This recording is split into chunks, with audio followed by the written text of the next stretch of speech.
So this is the path of life, and this cartography is really an exploration of the path or the paths of life as they exist in our dominant systems, and exploring how they affect us individually and collectively. So this cartography has 4 frames and then a little bit of an interactive frame at the end. And frame number 1 really shows the path from birth to death that's marked by achievements and recognition. And so this is a very kind of singular story that has been scripted for us by our kind of dominant systems and structures and institutions, and then reinforced by media and culture and the ways that we kind of perpetuate that in our families and our communities. So in the image, you can see that this kind of single story, this single path of life takes us from our easy birth, where we are full of potential, and we go through a series of milestones and achievements that are progressive, that kind of build on one another, that take us to a place where we have an easy death and a sense of fulfillment, that we've kind of fulfilled our life's purpose. And so this trajectory is linear, progressive,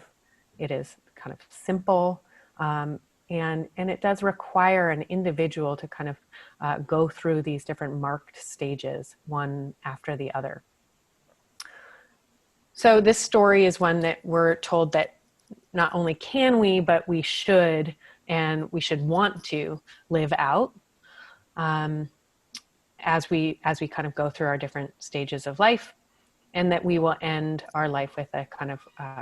peace, joy, and recognition. And that there are kind of any kind of deviation from this path is often ridiculed or potentially even punished by ourselves internally as individuals, but also by our families, our communities, and the institutions that kind of are requiring this kind of script to continue to play out.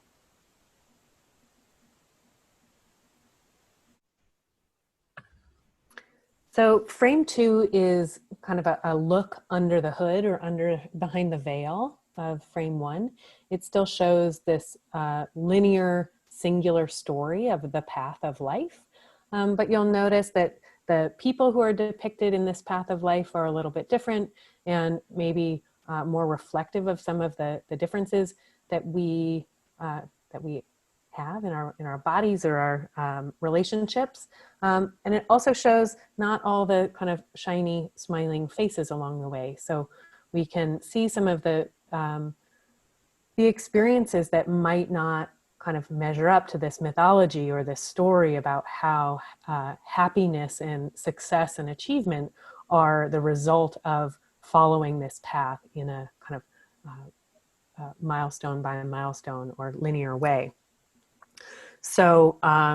we start to see the kind of revealing of the unrealistic expectations that this script has embedded in it, the false promises that are there for us, and the different pressures and judgments that we might experience when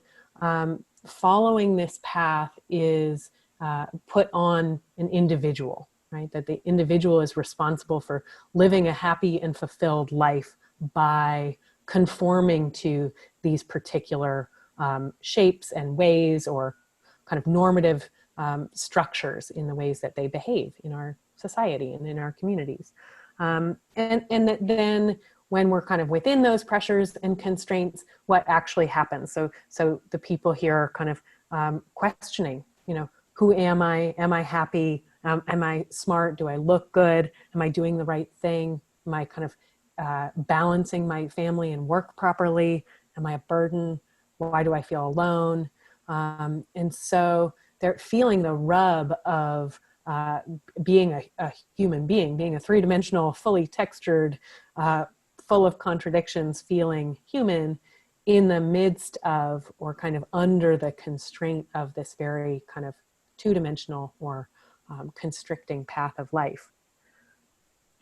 And so then along the bottom, we're kind of looking at some of the challenges and issues that we might be facing in the midst of kind of trying to go through this trajectory of life. And they've been broken up into stages of life but really none of them are specifically attached to that stage, but we often will kind of silo them or associate them with childhood or early adulthood or later adulthood or being an older adult or a senior. And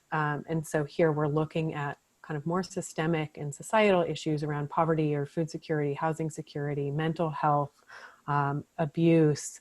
employment, fertility, separations, divorce, our family structures, debt, illness, and so the different things that we might face along this path of life. And if I could add a little bit to this, specifically with the aging lens, and thinking about our fears about growing older, about becoming a burden on our families, about a real need for individual responsibility and autonomy, the pressure to stay independent, to be able to care for ourselves, and the real false promises of retirement for so many, and false promises of safety and security as we age, and the need for recognition of a difference and challenges with that. So before we move on to frame number 3, it'd be great to take a minute and think about how this singular path of life has impacted you or the people that you know. Is it something that has showed up in ways that have been helpful for you or created pressure for you? And so just reflect or journal a little bit about this before moving on to the next layer.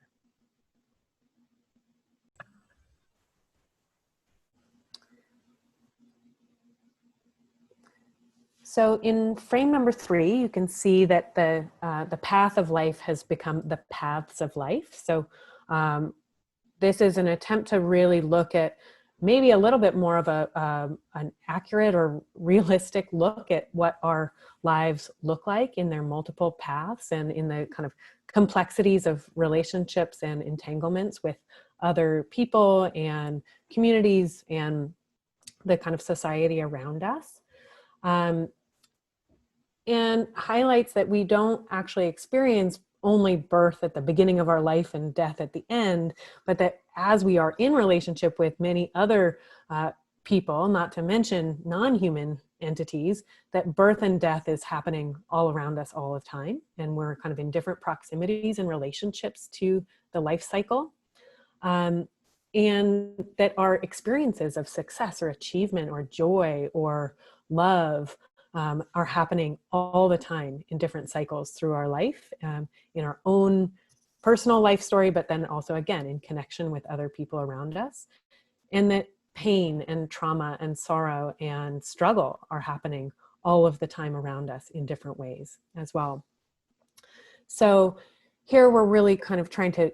disrupt that one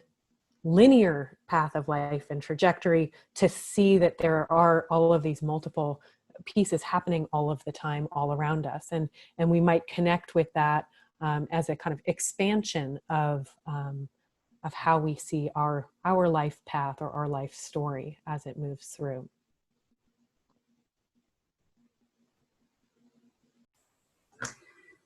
The other thing that this frame really allows us to highlight is the connection between the generations, the importance of intergenerational care and connection, how much depth that it brings to our lives, how many added layers and perspectives, as well as how often, and is really shown also in the singular path of life, that death being at the end is really, it's invisible to us until it has revealed itself. But in this frame, we really do see how we see it at multiple times in our lives. And sometimes we don't think about it until a parent is ill or has passed away or somebody close to us that we love. But it is throughout our lives. And if we were to go even beyond human to human, it is like in our lives every day as we nourish ourselves and connect with the world around us. And also, I think there's a piece to say here about seeing wisdom differently as something that is, I don't know, accumulated not by age, but by life experience. And this kind of vision that always we're seeing seniors as the wiser people in this curve of life, retelling us that story, but this image inviting us maybe to also see wisdom in different places, in different voices, and the different phases of life that the people are living, and this whole reminder of how we tend to forget sometimes some voices because we're stuck in trying to have a general view, but you have to get down to some specific experiences sometimes. So before moving on to frame number 4, I'd encourage you to kind of sit with this image and notice a little bit about how it makes you feel. If there are any kind of sensations that come up in your body, if there are feelings or emotions that come up for you, and then to maybe think about how this image reflects your experience, or not, how maybe it doesn't reflect your experience, or there are barriers to experiencing your life in this way.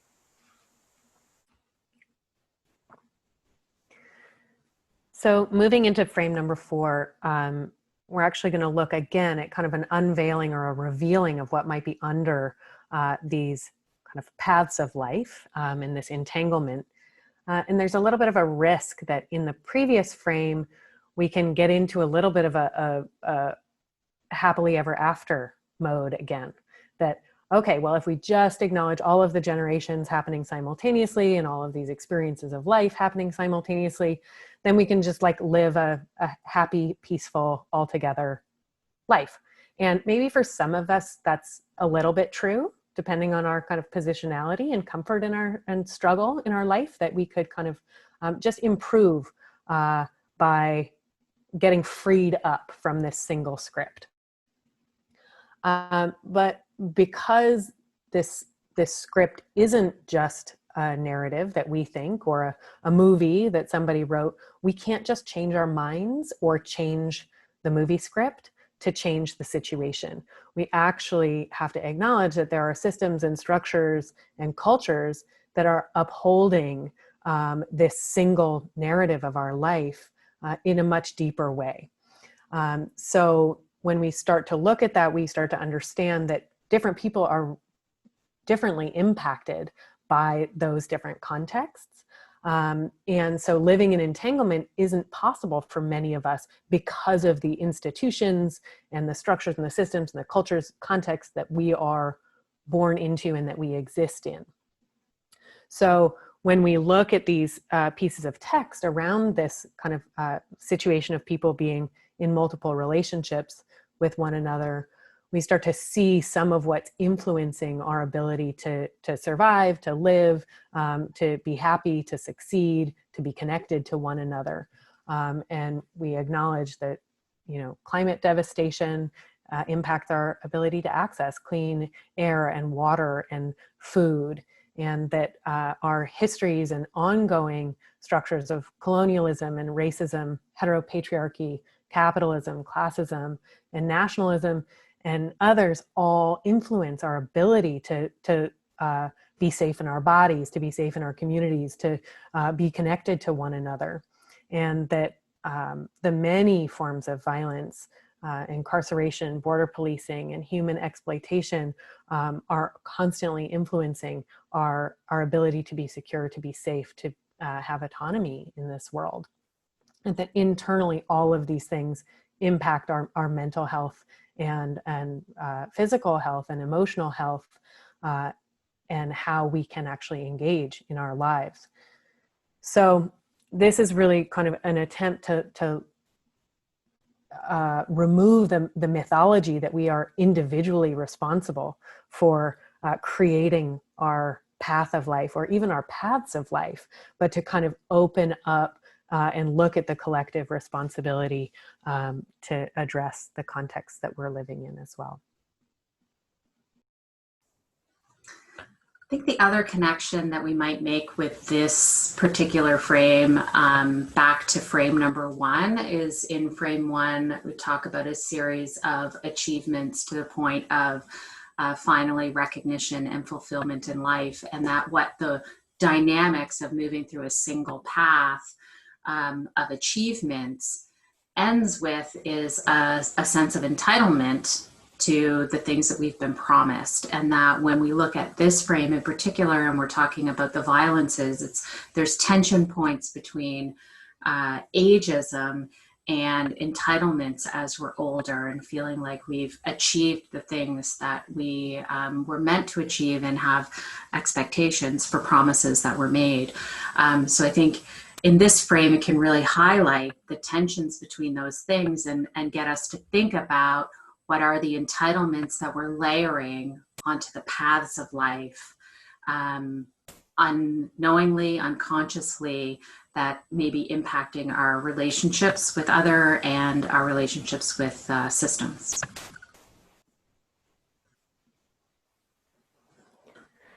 So frame number 5 is an opportunity for you to dig a little bit deeper into your experience and the path of life that you are on, the paths of life that exist in yourself, in your family, in your community, and to be able to kind of draw some connections from what you have learned listening to this, and kind of making sense of it in your own context. So I encourage you to fill in stories, to write different narratives that kind of come up in your mind, or things that you would like to aspire to, and draw some connections to through some of these people that might represent different parts of your life.